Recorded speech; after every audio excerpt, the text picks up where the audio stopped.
الحالة الخامسة إدغام اللام في الراء، وذلك على رأي الإمام المبرد والإمام الفراء أنهما من المتجانسين.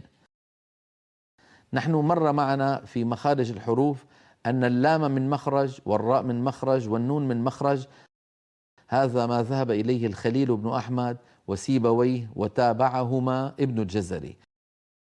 المبرد والفراء رحمهما الله كانا يريان أن اللام والراء والنون من مخرج واحد.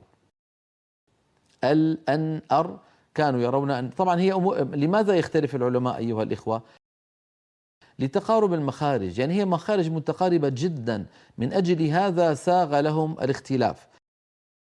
فالفراء والمبرد قالوا اللا ال أر أن هذه الثلاثة من المكان نفسه، لذلك اعتبروا اللام والراء متجانسين.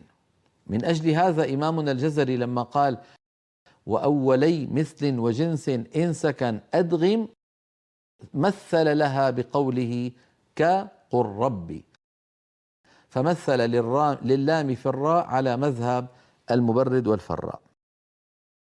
لكن على مذهب الخليل هذا ليس من إدغام المتجانسين، بل كما نرى على اللوحة هو على مذهب الخليل بن أحمد الفراهيدي من باب الإدغام الواجب في المتقاربين. واضح أيها الإخوة؟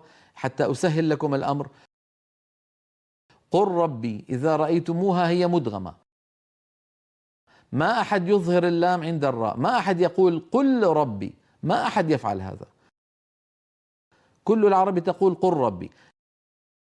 لكن العلماء اختلفوا ماذا نسمي هذا العمل.